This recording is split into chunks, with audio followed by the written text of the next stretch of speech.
이제 세 번째 강의 시간으로 돌아왔습니다. 지난주 두 번째 강의에서 하나님의 백성에 내리시는 그 하나님의 재앙이 하나님에 대한 불순종 때문이라고 이야기를 했습니다. 그리고 그 불순종의 원인을 다루다가 시간이 다 되어서 두 번째 강의 시간이 마치게 되었는데, 이제 그 문제를 이어서 이 세 번째 강의 시간에 살펴보도록 하겠습니다. 우리가 던질 수 있는 물음은 이것입니다.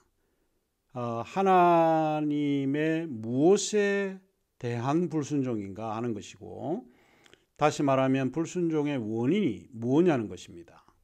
하나님에 대한 불순종을 많은 그리스도인들이 영적인 차원에서만 이해하고 있는데, 사실 기독교 윤리에서는 영적인 차원만이 아닙니다. 그것은 사회적 차원을 포함하고 있다는 사실을 저희들이 알게 됩니다. 그리고 이 불순종의 원인은 구약 성경의 아모스라고 하는 구약 성경의 책을 통해서 그 예를 좀 살펴보고자 합니다. 아모스 1장 6절에는 이렇게 말하고 있습니다.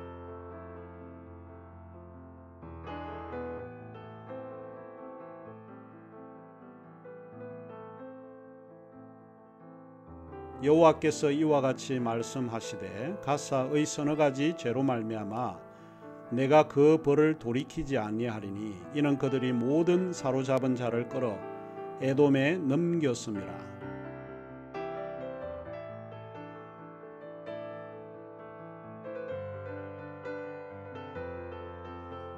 여호와께서 이와 같이 말씀하시되 두로의 서너 가지 죄로 말미암아 내가 그 벌을 돌이키지 아니하리니 이는 그들이 그 형제의 계약을 기억하지 아니하고 모든 사로잡은 자를 에돔에 넘겼음이라. 하나님에 대한 불순종이란 하나님의 뜻을 따르지 않는 것인데, 이는 그들이 사로잡은 자를 에돔에 넘겼기 때문입니다. 하나님이 그들을 징벌하고 분노하는 것이 비인간적인 행동이고 행위에 대한 분노이지요. 말하자면 그들은 사회 속에 일어나는 인간 존엄에 대한 혹은 인간의 권리에 대한 정의를 무시했기 때문입니다. 아모스 1장 13절에도 유사하게 정의를 실천하지 못하기 때문이라고 이야기하고 있습니다.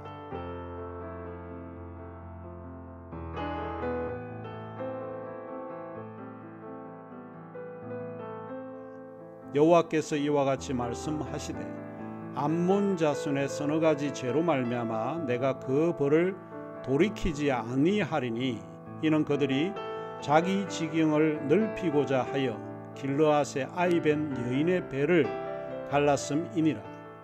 이렇듯 하나님의 징벌을 우리가 생각을 해볼 때 하나님이 내리시는 그 징벌의 이유는 이스라엘 백성이 정의를 시업신 여기 있기 때문입니다. 그래서 아모스는 공법을 물같이 정의를 하수같이 흘릴지니라 라고 이야기하고 있는 것입니다.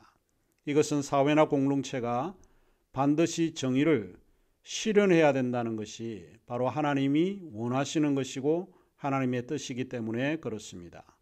그러므로 우리는 기독교라고 하는 것은 각자의 몫을 돌려주는 분배적 정의를 실천하는 공동체인 동시에 각자의 몫을 나누어주는 사랑의 행동을 요구하는 공동체입니다. 이 사실을 우리가 분명히 인식해야 할 것 같습니다.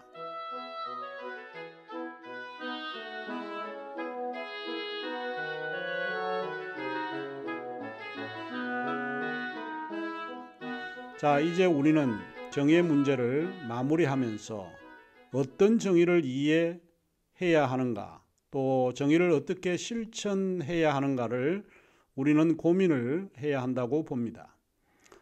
저는 이 결론에서 팀 켈러의 정의란 무엇인가라고 하는 책에서 정의에 대한 생각을 정의의 실천적 주제로 한번 삼아봤고, 그리고 예일대학교의 석좌 교수인 워터스토퍼의 정의와 평화가 입맞출 때라는 책에서 그의 생각을 한번 고민을 해봤습니다. 그리고 앞에서 저희들이 살펴본 라이놀드 니버의 정의 이론을 우리가 다시 한번 검토해 보고, 그리고 그들의 생각들을 단순하게 무비판적으로 받아들이는 것은 아니지만 비판적으로 검토를 해보면서 우리가 한번 그들의 생각을 정리하고 요 실천을 위해서 공유를 했으면 어떨까 하는 생각을 가지게 되었습니다.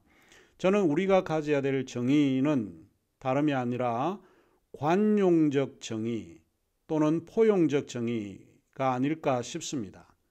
우리는 기독교 정의를 위한 실천에서 4가지 도전을 받고 있습니다. 첫 번째로 이제 교회만이 누리는 살롬, 평안은 그만두라고 하는 것입니다. 이것이 현대사회에서 우리가 받고 있는 도전 중에 하나입니다. 우리 교회만 평안하고 살롬만 있으면 되는 것이 아니고 우리 주변, 우리 사회, 우리 도시 전체의 살롬이 필요하다고 보는 것입니다. 살롬은 평화입니다. 평화는 단지 적대감이 없는 상태나 올바른 관계 가운데 있는 상태만을 의미하지 않습니다. 예일대학교의 석좌 교수인 니콜라스 워터스트로프는 이렇게 표현을 하고 있습니다. 살롬 안에 거한다는 것은 하나님 앞에서 인생을 누리는 것, 자기를 둘러싼 물리적 환경을 누리는 것, 동료들과의 관계를 누리는 것, 자기 자신과의 관계를 누리는 것이다. 이 말의 의미는 살롬이 진정 나 중심에 있는 살롬만을 의미하지 않는다라고 하는 이야기입니다. 둘째, 우리가 받는 도전은 번제보다는 정의가 시급하다는 것에 도전을 받고 있습니다. 이것은 라이놀드 니버가 말하고 있듯이 형제가 교회의 제도적 규정보다 선행한다는 이야기입니다. 사회적 차원에서 우리가 도전을 받고 있는데 개인적인 차원에서 정의가 중요하지만 그보다 더한 것은 사회적 차원에서 이제 정의를 논의할 때가 됐다라고 하는 이야기입니다. 셋째, 내 구원에만 몰두하고 있는 우리 기독교는 도전에 직면해 있다고 볼 수 있습니다. 기독교는 나 중심의 사유에서 타자 중심의 사유의 전환을 요구받고 있습니다. 이것이 중요한 도전 중에 하나입니다. 예수님이 말씀했듯이 하나님의 뜻을 행하는 모든 사람이 다 내 형제요 자매요 모친이 될 수 있다라고 이야기를 합니다. 실제로 혈육관계에 있는 사람이 내 형제요 내 자매요 내 모친이 아니라 이제는 하나님의 뜻을 행하는 모든 기독교인들이 다 내 형제요 자매고 또 모친이 될 수 있다라고 하는 이야기입니다. 내 중심의 정의는 성육신의 교훈에서 비춰보게 되면 매우 위험스러운 정의일 수 있습니다. 이런 점에서 우리는 니버가 말했듯이 예수님의 포용주의적 정의가 필요한 것처럼 보이고 있는 이유입니다. 우리는 사회라는 범주나 영역에서 함께 살아가는 정의가 필요하다고 보이기 때문입니다. 넷째, 팀 켈러가 예를 들고 있는 것처럼 왜 우리는 사마리아인을 위해 기도만 하는가 하는 것입니다. 이제 기도에서 실천을 옮겨야 할 것을 강조하고 있습니다. 이 말은 정의의 이해는 정의를 실천할 때 이해될 수 있다는 의미일 것입니다. 여전히 우리가 이 정의의 문제를 다루면서 우리는 사랑과 정의가 서로 입맞출 수 있을까 하는 의문을 품고 있습니다. 사랑과 정의는 서로 상반된 개념으로 많은 사람들이 생각을 하고 있지만 사랑과 정의는 상반된 개념이 아니고 상호 의존된 그런 개념이라고 볼 수 있습니다. 먼저 사랑과 정의가 입맞출 때에 이 정의는 제가 생각할 때는 관대한 정의, 즉 다르게 표현하자면 포용적 정의가 실현되지 않을까 싶습니다. 자, 이 문제는 여러 신학자들이 사실 고민한 부분일 수 있습니다. 라인홀드 니브가 그랬고 니콜라스 워터스트로프가 그의 책 정의와 평화가 입맞출 때까지 해서 이 문제를 상당히 고민한 것 같고, 그리고 팀 켈러도 그의 책 정의란 무엇인가에서 교회 목회자로서의 고민을 엿볼 수 있었습니다.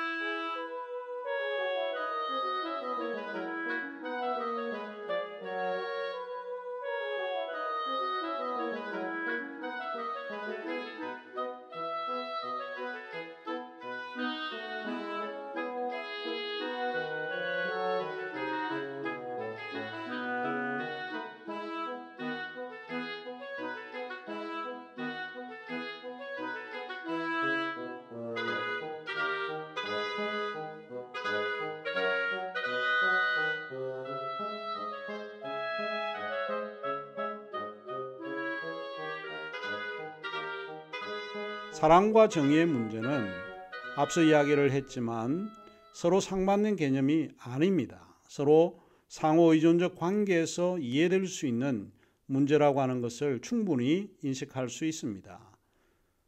사랑이 없는 정의는 공허하고 정의가 없는 사랑은 맹목적일 수 있다는 것입니다.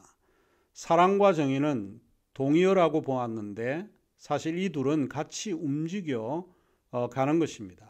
정의를 위해서 우리가 실제적으로 필요한 것이 무엇인지를 고민해 본다면 우리는 우리만의 세상에서 벗어나라고 조언합니다. 우리들의 리그는 이제 그만하고 우리는 함께 협력해 가야 한다는 것입니다. 정의를 위해서 비그리스도인들과도 협력해야 하고 교회 안에서도 사랑과 정의를 실천할 때 포용적 정의, 관용적 정의가 성취되지 않을까 싶습니다. 시편 기자는 이것을 분명하게 이야기하고 있는 것 같습니다. 시편 85편 10절에서 11절에는 이렇게 기록이 되어 있습니다.